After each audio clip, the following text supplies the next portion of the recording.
Selamat malam, salam sejahtera. Isu hangat malam ini, Tajudin di Pulau tanding guna tiket PAS pada PRU 15. Berita sepenuhnya. PAS Perak mempelawat Tajudin Abdul Rahman untuk mempertahankan kerusinya di Pasir Salak pada pilihan raya umum ke-15 di bawah tiket Perikatan Nasional berikutan penyingkirannya daripada Majlis Tertinggi UMNO. Pesuruh Jaya PAS Negeri Razman Zakaria membayangkan bahawa Tajudin mungkin digugurkan sebagai calon pilihan raya BN. Tambahnya, ia juga bergantung kepada sama ada PAS akan diperuntukkan kerusi Pasir Salak dalam gabungan PN. Jika sekiranya berlaku PRU 15 dan Tajudin tidak diberi tempat dalam BN, maka PAS Perak sedia menawarkan beliau bertanding atas tiket PN mewakili PAS. Sekiranya kerusi Pasir Salak itu menjadi milik PAS dalam pembahagian kerusi bersama PN, kata Adun Gunung Semenggol itu seperti dilapor Haraka Daily. Tajudin dilucutkan jawatan sebagai ahli Majlis Tertinggi UMNO pada Selasa. Dia maklumkan mengenai keputusan itu dalam surat bertarikh 21 Jun yang ditulis oleh Setiausaha Agung UMNO Ahmad Maslan.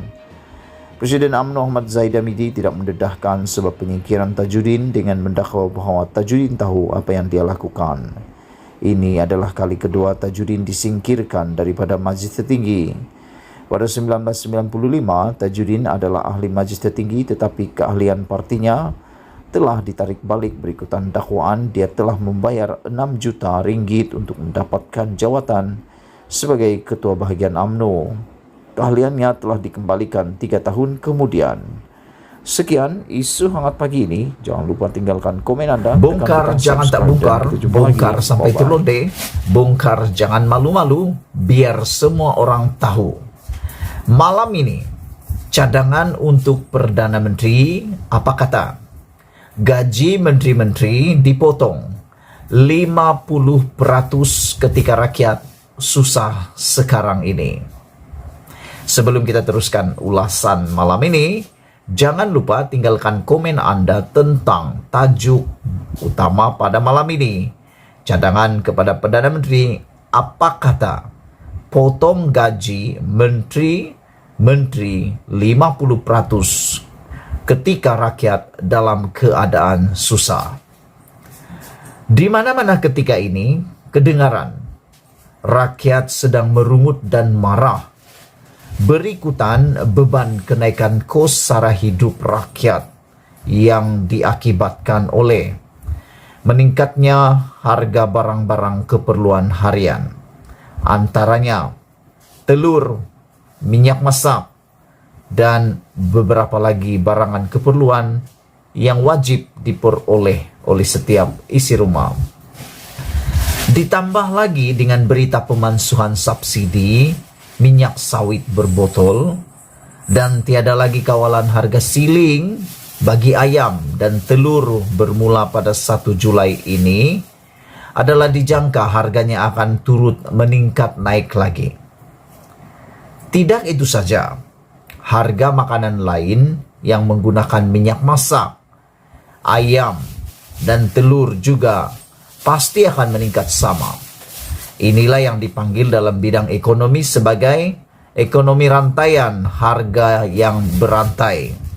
Apabila bahan mentahnya meningkat, harga-harga barang yang lain juga akan turut meningkat. Sebagai contoh, apabila harga tepung meningkat, harga minyak meningkat kerana subsidi minyak tidak ada lagi, harga roti canai pasti akan meningkat. Saudara-saudara, di waktu yang sama, tersebar pula berita yang membuatkan netizen seluruh Malaysia membara, marah, kepanasan. Apabila berita bahawa gergasi pengeluar minyak sawit negara, FGV Holding, yang sahamnya dikuasai 80% oleh Felda, akan bermesyuarat. Dan antara agendanya ialah meningkatkan allowance tahunan pengerusinya daripada 300,000 kepada 480,000 setahun. Ini satu jumlah yang sangat luar biasa. Dikala rakyat kais pagi dimakan petang. Bukan kais pagi dimakan pagi, kais petang dimakan petang. Tapi sekarang ini ianya sudah berubah. Kais pagi dimakan petang, kais petang dimakan esok.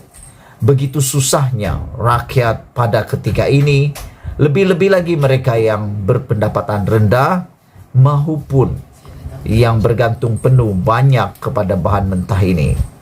Selain itu, sebelumnya juga kedengaran ura-ura TNB bakal menaikkan tarif listrik pengguna, kononnya kerana peningkatan kos operasi. Di mata pengguna, dikala waktu ini hanya hujan yang kerap turun, malah menyebabkan banjir kesesakan yang luar biasa pula, apakah semua benda pula mahu naik belaka? Walaupun semalam Perdana Menteri telah mengumumkan tambahan RM100 bantuan keluarga Malaysia atau BKM untuk golongan B40 serta pengekalan subsidi bagi minyak masak berpaket, ramai yang merasakan ia tidak memadai dalam keadaan semua harga menaik ketika ini. Ialah dengan pertambahan RM100 itu, sekali guna, sekali masuk kedai runcit habis. Padahal keperluan uang, harga barang dan keperluan barangan mentah, makanan-makanan wajib digunakan setiap hari. Terdengar perbualan di kedai kopi, kenapa tak ditambah kenaikan kepada RM500 Malaysia? RM100 mana cukup, tambah mereka lagi. Bagi majoriti rakyat dalam keadaan seperti sekarang, siapalah lagi yang mereka harapkan, melainkan hanyalah kerajaan yang sedang menguruskan negara. Mereka bukan saja mahu lebih banyak tindakan atau kaedah penyelesaian yang diselesaikan atau bagi mengatasi kenaikan kos sara hidup itu dilakukan oleh kerajaan, malah juga inginkan para menteri menunjukkan simpati yang sewajarnya. Walaupun kadang-kadang para menteri ini juga memang bikin panas. Pernah beberapa menteri menasihati rakyat berjimat cermat, makan itu, makan ini, dan sebagainya, membuatkan netizen marah.